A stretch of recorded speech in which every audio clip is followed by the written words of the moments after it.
Okay, now let us talk about this short video coming from the UN, and it is all about their climate change agenda. And you people need to understand that food and water is getting ready to become extremely scarce, right?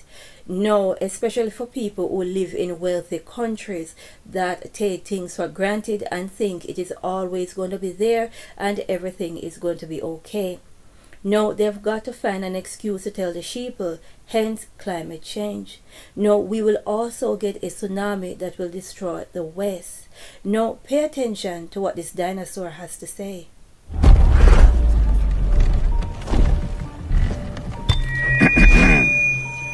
Listen up, people. You're headed for a climate disaster.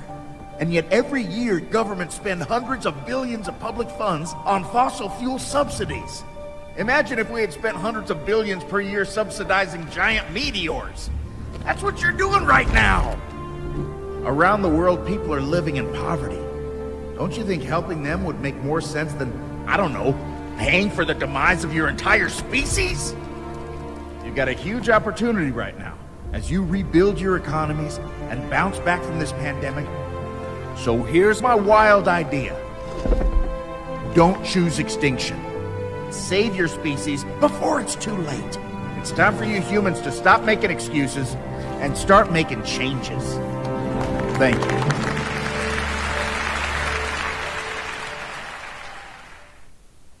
People, with everything that we do, we need to exercise critical thinking. We need to connect the dots and ask questions, right? Now, as this dinosaur was talking, and you look in the audience, everyone was wearing their face diaper, right? No, you got to ask an important question, regardless of your religious background. Why would an intelligent, powerful, divine being create man and put him on a planet that cannot sustain life? If you don't have enough food to eat and water to drink, you should be asking questions.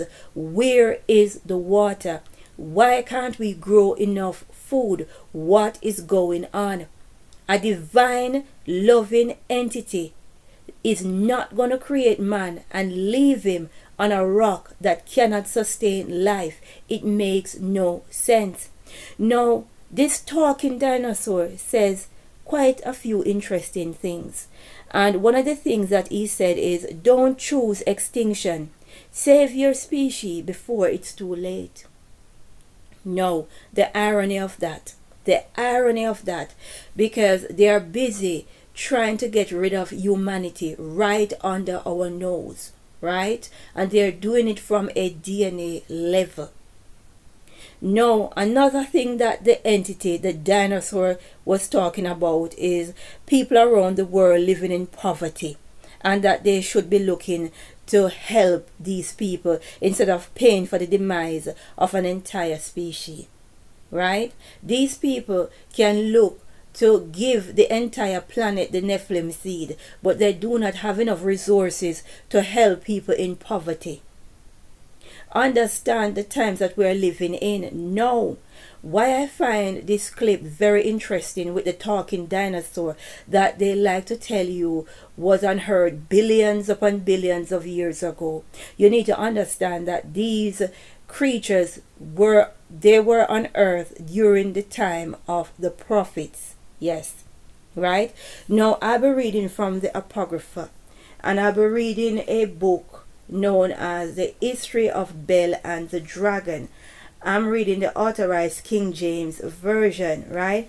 And the history of Bel and the Dragon is just the rest of the book of Daniel that they did not put in the Bible, because as they put it in the Bible, you would understand that these creatures were on earth during the time of the prophets. Now, I'll be taking it up from verse 23.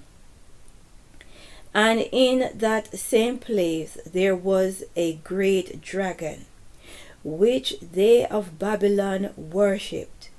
And the king said unto Daniel, Wilt thou also say that this is of brass? Lo, he liveth, he eateth and drinketh. Thou cannot say that he is not living God. Therefore worship him. Daniel answered, Then said Daniel unto the king, I will worship the Lord my God, for he is the living God. Right? So the people of Babylon at that time have what is described in the book of Bel and the dragon, which should have been the book of Daniel, that they have a dragon that they are worshipping. You need to understand that the fallen angels are written all over this. Right? Because the fallen angels are the ones that created these monstrosity. They are the ones that created the dinosaurs, and they are not billions upon billions upon billions of years old. Right? They did not only rape, have sex with the daughters of man and created the Nephilim. They also had sex with the animals.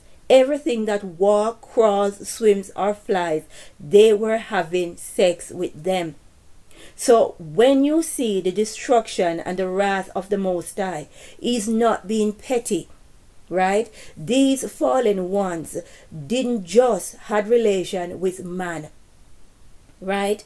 Because having relation with man wouldn't send the Most High in such a destructive mode to bring on the flood. They were doing a whole lot. So seeing this talking dinosaur by the UN is letting us know that this is indeed the future. They are trying to tell us that we will become extinct like them. They did not become extinct. They were killed. They were removed. The Most High Creator had to get rid of them. We could not coexist with them. His creation could not coexist with the creation of the fallen, the monstrosity that they created, right?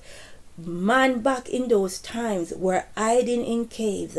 Even the lions, they were hiding, right? And when you see this dinosaur talking about climate change at the UN, the irony to someone who don't have the spiritual eyes, right? To someone who don't read, who don't research, you won't understand the irony behind this talking dinosaur. Because everything that the fallen created, the first generation of these creatures, they could talk. They had higher intelligence, right? And that's the times that we are going into. Sounds crazy, but we need to pray and say glory be to the Most High.